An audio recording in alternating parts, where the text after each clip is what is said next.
Good morning friends, welcome back to my channel আইলিস ব্লগে সকলকে স্বাগত জানাই। সবাই আশা করি সবাই ভালো আছো, সুস্থ আছো। আমাদের সাফারি আমরা বুক করে নিয়েছি। আজকে আমাদের নেপাল ট্যুরের 5th ডে যাচ্ছি আমরা চিতওয়ান ন্যাশনাল পার্ক জঙ্গল সাফারিতে। তো আমাদের হোটেল থেকে 7টার সময় পিক আপ করে নিয়েছে আমাদের যেখান থেকে আমরা বুক করেছিলাম, আর 7:30টার সময় ওখান থেকে আমাদের সাফারি স্টার্ট হবে। তো একটু তাড়াতাড়ি রেডি হতে হয়েছে, কারণ 7টার সময় যেহেতু আমাদের পিক আপ করেছে। নিয়ে ওখানে আমাদের আগে পারমিট করাতে হবে। তো আমাদের কত পড়লো কি পড়লো সব তোমাদের পরে আমি শেয়ার করছি। আমাদের এই ব্লগে থাকছে আমাদের চিতওয়ান ন্যাশনাল ট্যুরের সাফারির সম্পূর্ণ তথ্য সহ পুরো সাফারিটা তোমাদের সাথে শেয়ার করব, সঙ্গে থেকো। যেখানে আমাদের পারমিট করাতে হবে সেখানে আমরা পৌঁছে গেছি। তো এখানেই পারমিট করানো হয়। একটা পারমিট হয় হচ্ছে জঙ্গল সাফারি, আর আরেকটা পারমিট বাফার জোনের সাফারির জন্য, সেটা কিন্তু দুবেলাই হয়, জাস্ট 2 ঘন্টার জন্য। আমাদের পারমিট করানো হয়ে গেছে। তো আমি এই ব্লগটা চলাকালীনই তোমাদের সব বলে দেবো কত কি আমাদের পার পার্সন লাগছে। তো প্রথমেই বলি, পারমিটটা আমাদের 1000 টাকা করে পার পার্সন লেগেছে। তো এখন হয়ে গেছে, আমরা গাইডের সাথে যাচ্ছি। মনে হয় প্রথমে আগে বোটে করে আমাদের নদীটা পার করাবে, তো সেদিকেই যাচ্ছি। চলো, সেটাও তোমাদের সাথে শেয়ার করবো।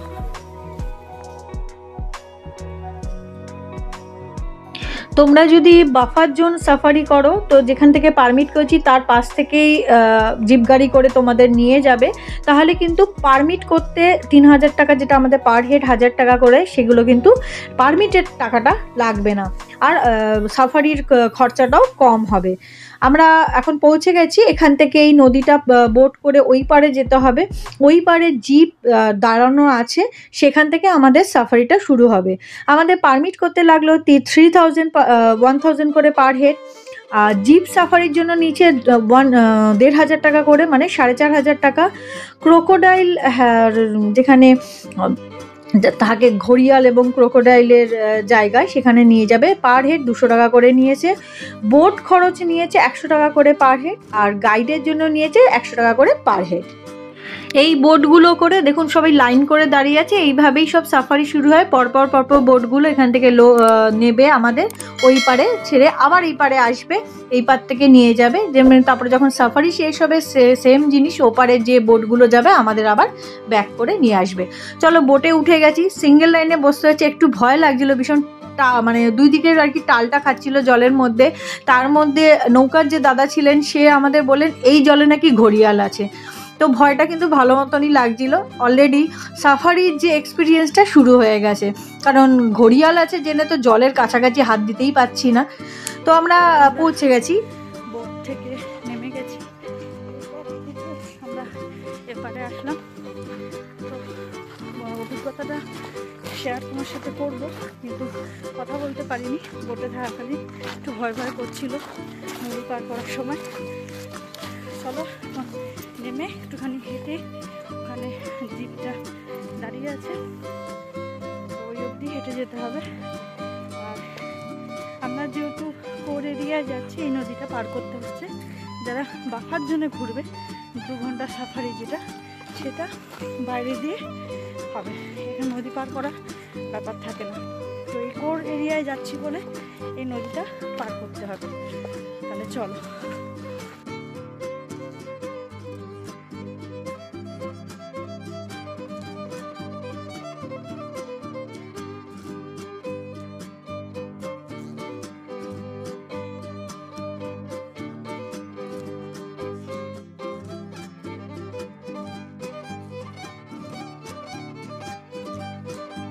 এবার আমরা জঙ্গলের মধ্যে ঢুকে যাচ্ছি। এখানেই কিন্তু আমাদের সাফারি জিপগুলো দাঁড়িয়ে আছে।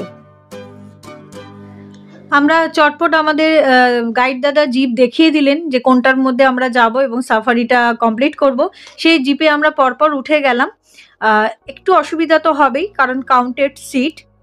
তো উঠে ঠিক মতন আর কি রেডি হয়ে বসে গেলাম। এবার সাফারি শুরু হবে। সাফারি জিপে উঠে গেছি, ঢুকছি জঙ্গলের মধ্যে।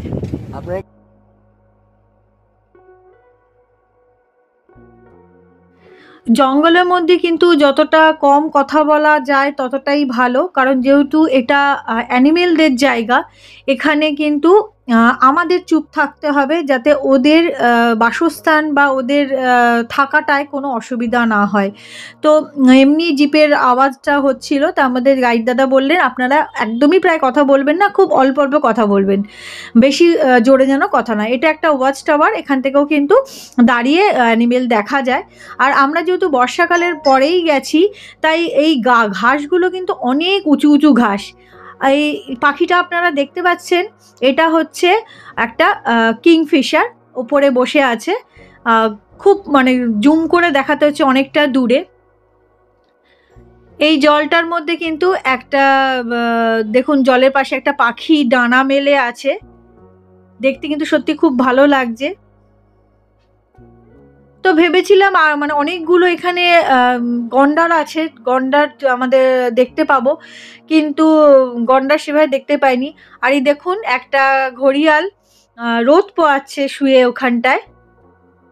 তা আমরা প্রচুর কিন্তু কুমির আর ঘড়িয়াল দেখেছি, আর প্রচুর ধরনের পাখি দেখেছি। কিছু কিছু পাখির ক্ষেত্রে তো ক্যামেরা আমরা সেটই করতে পারিনি, উড়ে গেছে। আর দুটো আমরা হরিণ দেখেছিলাম, কিন্তু এমনভাবে দেখেছি আমি ক্যামেরায় আপনাদের সাথে শেয়ার করতে পারিনি, কারণ ওকে জুম করে ধরতে ধরতে ও পালিয়ে গেছে। খালি চোখে অবশ্যই আমরা দেখেছি। এবার আমরা নদীটা পার হচ্ছি। এই এক্সপিরিয়েন্সটা কিন্তু অসাধারণ। হয়তো সাইটিং খুব ভালো আমার হয়নি, কারণ নেপালে আমরা যাওয়ার কিছুদিন আগেই কিন্তু বন্যা হয়েছিল, তো প্রচুর জল জমেছিল, তাই অ্যানিমেলদের বাসস্থানগুলো সব চেঞ্জ হয়ে গেছিলো, ওদের থাকার জায়গা খুব প্রবলেম হচ্ছিল। সেইভাবে থাকার জায়গাগুলো যেহেতু ওদের নড়ে গেছিলো, তো ওদের জায়গাটা একটু অসুবিধা হয়ে গেছিলো। আর ঘাসগুলো অনেক বড় বড় ছিল, তাই কিছুই আমরা সেভাবে দেখতে পাচ্ছিলাম না।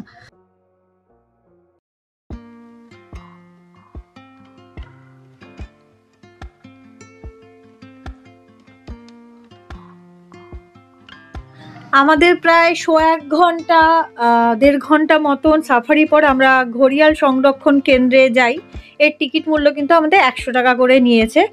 এখানে প্রচুর ঘড়িয়াল আছে, ছোট থেকে বড়। যেভাবে ওরা সংরক্ষণ করে এবং ব্রিডিং করায়, সেইভাবে এখানে পরপর আছে। একটা ক্যাফেও আছে, কিন্তু ক্যাফেতে গিয়ে আমি কোনো কফি বা চা কিছুই পাইনি। তো একটু উন্নতি করা উচিত এই ক্যাফেটায়, কারণ মানুষ গেলে একটু চায়। দেখুন প্রচুর ঘড়িয়াল আছে, এরা সব রোদ পোহাচ্ছে। আমাদের সাথে যেসব জিপ গাড়িগুলো সাফারিতে এসছিল, এই ঘড়িয়াল সংরক্ষণ কেন্দ্রে গিয়ে জানতে পারি একটা জিপ গাড়িকে নাকি গন্ডার চেস করেছিল, তার সাথে একটা বেবিও ছিল, হয়তো তার জন্যই করেছিল। তো শুনতে ভয়ই লাগছে যে গন্ডার চেস করলে ভয় লাগে, কিন্তু তাও বলবো যে কিছুটা লাভ যে ওরা গন্ডার দেখতে পেয়েছে। এখানে হচ্ছে ঘড়িয়ালের ডিমগুলো এখানে আছে, মিউজিয়াম মতন করা আছে এখান ভেতরটা। চলো ঘুরে দেখাচ্ছি।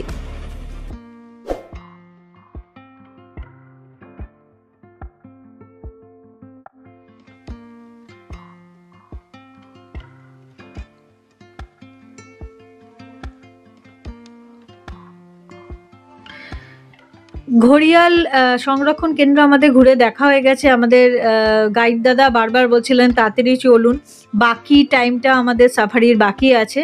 তো যেদিক দিয়ে নাকি গন্ডার টেস্ট করেছে সেই রাস্তায় কিন্তু আমরা আর ব্যাক করিনি, কারণ যদি আবার থাকে তো একটা ভয়ের ব্যাপারই হয় গন্ডার চেস করলে। আমরা অন্য রাস্তা দিয়ে ঘুরে আমরা গেছিলাম। তো এখানেও কিছু কিন্তু পাখি আছে, প্লাস হচ্ছে কুমির আছে। কুমির পাখি প্রচুর দেখেছি, কিন্তু গন্ডার দেখলে একটু ভালো লাগতো।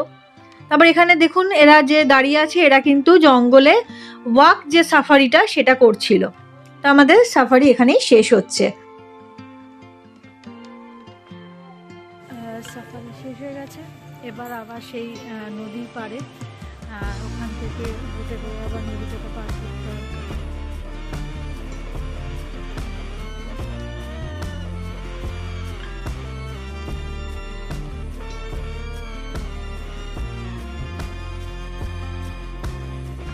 চলো আমরা এখন সাফারি থেকে একটু ব্রেকফাস্ট সকালে হয়নি, তো সেটা একটু খেয়ে খুব খিদে পেয়ে গেছিলো, খেয়ে রিসর্টে ফিরে এসেছি।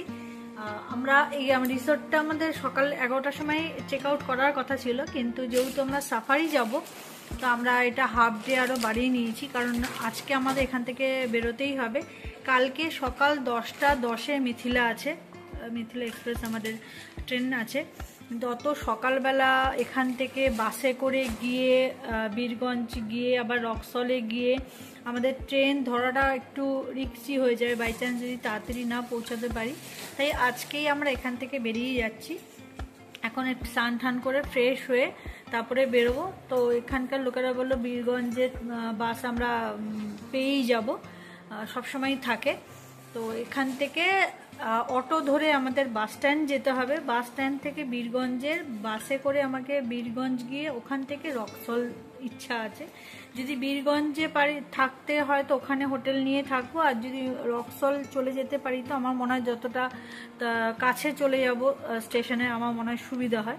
যেটা হবে সেটা তোমাদের সাথে শেয়ার করব। তো ওই জন্য এখান থেকে বাসে করে আগে আমি বীরগঞ্জ যাব।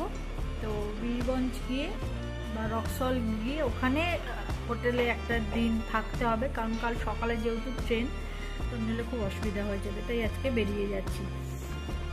তাহলে চলো একেবারে ফ্রেশ হয়ে তোমাদের সাথে আবার কথা বলছি। আমাদের কিন্তু আজকে ট্রিপটা এখানেই শেষ হয়ে যাচ্ছে, তাই মনটা খুব খারাপ লাগছে। যখন ঘুরতে আসি মনে অনেক আনন্দ নিয়ে আসি, কিন্তু ফেরার সময় কিন্তু মন ভীষণ খারাপ হয়ে যায়, কারণ আবার সেই একই লাইফে আমরা সংসারে গিয়ে ঢুকি। সেটা তো ফিরতেই হবে, কারণ সংসারটা তো করতেই হবে। কিন্তু এই ছোটোখাটো ট্রিপগুলো কিন্তু মানুষকে অনেকটা ভালো রাখে। তাই সবার উচিত ছোট্ট হোক বড় হোক ঘুরতে বেরোনো।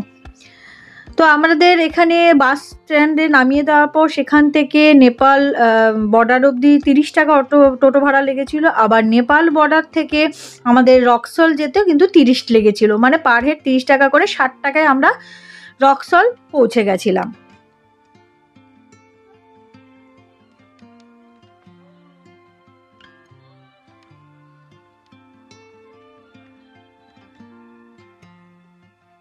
আমরা রক্সল স্টেশনে পৌঁছে গেছি।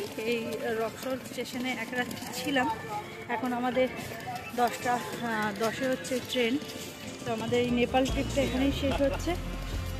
এখন রক্সল স্টেশনে এসে গেছি। আমাদের 10টা 10-এ হচ্ছে মিথিলা এক্সপ্রেস, এখান থেকে হাওড়া যাব। তো এক রাত আমরা এই রক্সলেই ছিলাম, যাতে এই মর্নিংয়ে ট্রেনটা ধরতে পারি, সুবিধা হয়। তো আজকে এই ভিডিওটা তোমাদের কেমন লাগলো অবশ্যই কিন্তু কমেন্ট করে জানিও। ভালো লাগলে একটা লাইক করে দিও, অনেক অনেক করে শেয়ার করো। আর যদি নতুন বন্ধু থাকো প্লিজ সাবস্ক্রাইব করে পাশে থেকো। সাবস্ক্রাইব করার পর পাশে যে বেল আইকনটা সেটা কিন্তু ক্লিক করতে ভুলো না। আর নতুন নতুন জায়গার হদিশ পেতে আমার চ্যানেলের সাথে থেকো। এরকম অনেক জায়গার ভিডিও আমার চ্যানেলে আছে, শেয়ার করেছি, সেগুলো তোমরা চেক আউট করে নিতে পারো, ভালো লাগবে। তো আজকের মতন এই নেপাল ট্যুর এখানেই শেষ হচ্ছে। টাটা।